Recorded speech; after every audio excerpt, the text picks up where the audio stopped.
It's an honor to be here. I'm Robin, I'm an alcoholic.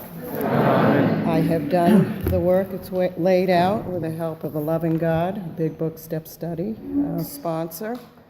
Many groups like this, working amends and living in these latter steps, and continue to be forever grateful for it. Step 3 is an awesome step, you know. I realize, is that on? Can you hear me now? You can take that out of there if you want. Take that? Nah, that's all right. Okay. All right, we'll get you to hear me. I'm lucky I have a voice. And really, yeah, that's part of my story today. My story's a little different. And I will start with that, and instead of, well, whatever way God intends. A couple weeks ago, I had a stroke, and I was not able to speak properly. I would not have been able to deliver any type of message to anyone at that point. And this takes me to step 3. It reiterates it and ingrains it. It deeply embeds it in my life, and I believe that's what I needed. There are times in my recovery, although having done the work it's laid out, that I can become disconnected. That's the truth. And this process is about rigorous honesty, and that is part of that story. It was a disconnect, not in the fact that I went out and relapsed, but my life was becoming very broad from having done the work, I believe, and maintaining a spiritual path for the most part. But God has to be first and foremost. When other things start to take that priority and it gets out of order, the unmanageability becomes the power, and things don't turn out that well. But I always get what I need, and I know that might be a little warped to look. I don't know that I needed a stroke, but I'm a tough case. Self-will run riot. So I might have needed that tough counteract. Who knows? But what was so beautiful about that experience, and again, to put beauty in that act, I was taken by an ambulance, but prior to getting there, I was digging my heels in. I wasn't going to go to the ambulance. I wasn't taking anybody's messages. And it also, when I look back, I don't live in isolation anymore. And it's a direct result of doing this work. There were lots of people, for whatever reason, that divine intervention, that contacted me that day. They weren't in front of me to know what was going on, which was interesting when I think back.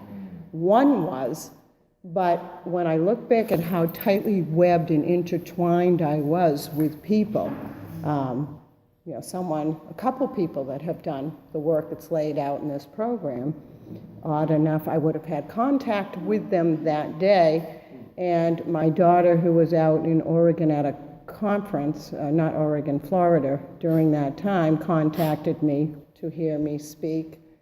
She was contacted by a cousin.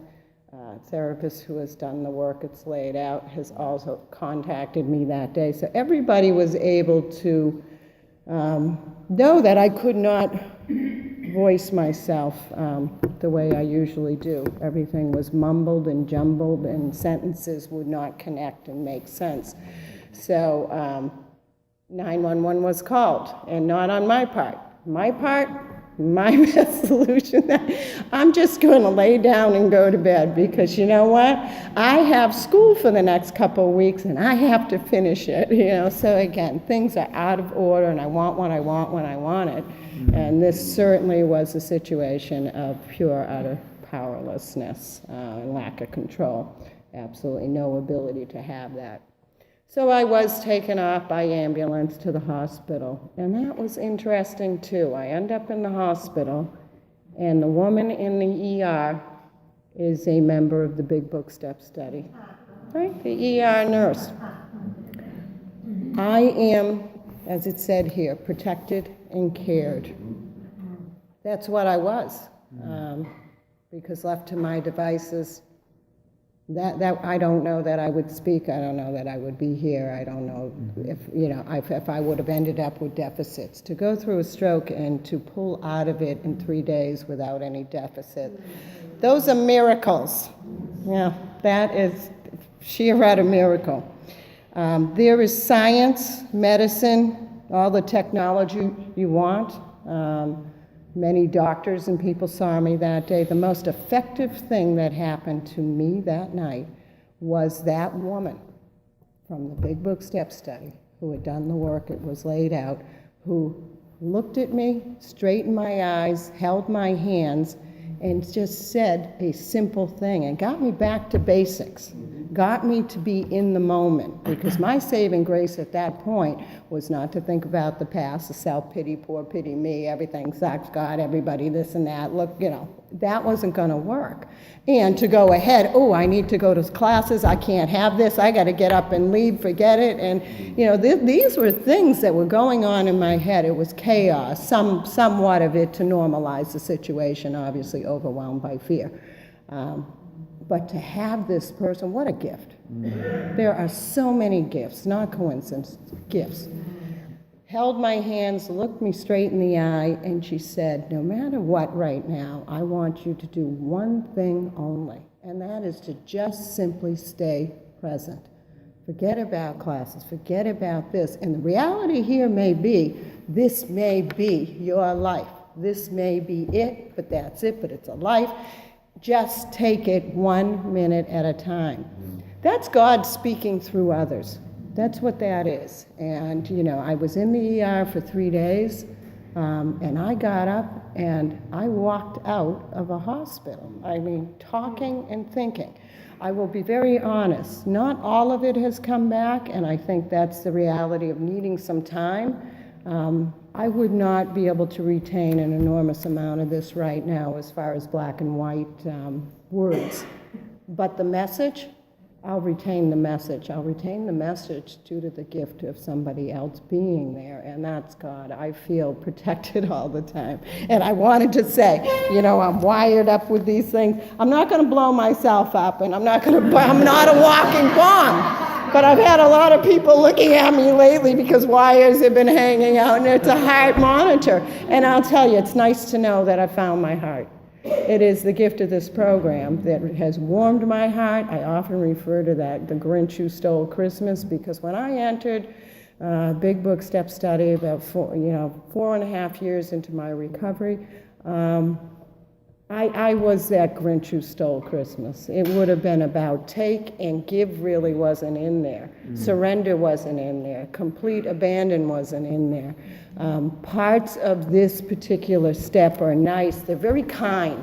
There's a lot of compassion in it, and I view it a lot differently than I did back when I took that third step with my sponsor. Still was a profound moment, no doubt, because I realized the minute that I held her hands and kneeled on the floor where I worked, we did it where I was working, which was interesting, I knew I was going the distance. There was a feeling, there was so much power brought in and transferred that this person was going to take me and help me from ship to shore and build that relationship with a higher power. How blessed I am with that. But when I look at the 3 pertinent ideas and I think, there's words like you probably, that's a kind thing there when they talk about it. It's not saying that I am convinced, right? It's probably, and that it could and would if God were sought. I did realize at that moment, reading this with my sponsor, that I had not sought. I never saw that on the wall with the 12 steps. I missed that. Saw it? Wait a minute, you're supposed to come to me. That's the egocentric part. It was nice to have that change of ideas and emotions and that psychic change that needed to happen. And then when it said that probably no human power could have relieved our alcoholism, it is. It's probably. I wasn't totally convinced at that time when I looked through these 3 pertinent ideas and ran through them, which really represent A, B, and C, steps 1, 2, and 3, with my sponsor. I had to be basically open-minded and willing, and that's what step 3 was about. It's about simply making that decision. I don't have that laid out Google map that's going to tell me how to get from destination A to destination B. It's just a complete surrender and giving up, just succumbing to the idea that whatever I was doing at that time just wasn't working. I was not happy. I was not kind. I didn't feel that warmth in anything going on. Otherwise, I wouldn't have walked into that room. When I take it back a lot further, I can still remember my first meeting, which is a good representation of what was going on with me then, but certainly not recognizing the fear. But I was court ordered. I didn't have any guidance within to get to any types of meetings during my initial, I don't know what to call it, initiation. I was court ordered, and I remember going to a first meeting in Maynard, and I had to be driven. I didn't have any license or any of those things. I had really been stripped of just about everything. I had done some time, at MCI, and I say that, I share that because I tried to really get across what stripped was being. I mean, somebody cheek swabbing and taking your DNA, and that's what a tough case I was. My self-will was run so riot that I needed to be stripped of everything and start off back to basics, or at least find out what basics were. So what a gift that was. I remember being driven and then walking down the street to get into the church at that meeting, and the door was locked, and I was psyched. I was like, yeah, see, this wasn't meant to be. And it was warped thinking to think of what had gone on, like, who am I to decide that? And so I went back, skipping my way back down to the parking lot to the two friends that had driven me there. And something, again, that divine intervention that I so deeply believe in, I paused. Somehow I paused and decided to take a second trip back down there just to see if it opened. And it was open then. So the power of choice. Yeah, I did come with that power of choice, but it has grown tremendously from seeking the strength. The dilemma was lack of power, no doubt about it. But when I think of the initial things that got there, every time I go to a meeting, it is step 1, 2, 3. I surrender the minute I drive up and open that door and walk into these rooms. I get that gift. I get that gift to do service. To me, these are things that step 3 is about, and it's a work in progress. It will always be a work in progress for me, and I thank God. Unbelievable right now how embedded I feel to just have life. But again, how I'm wired to think a few days later, oh, damn it, I've got to be wired up, I've got to have this on, I've got to do that. So I've had a new look at this. I decided that this is God, right? And God is with me at all times.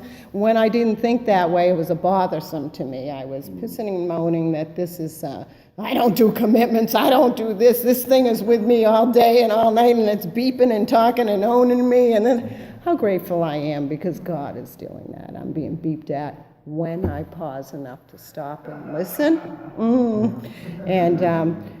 And I'm not so resentful about having this on me all the time.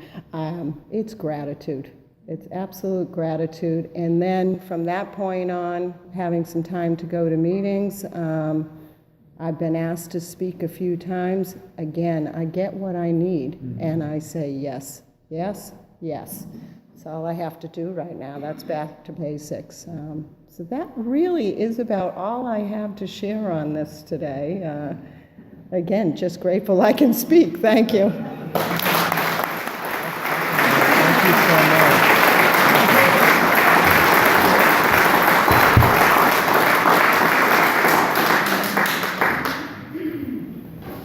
All right. Please remain seated while we observe the seventh tradition that states we are self-supporting through our own contribution.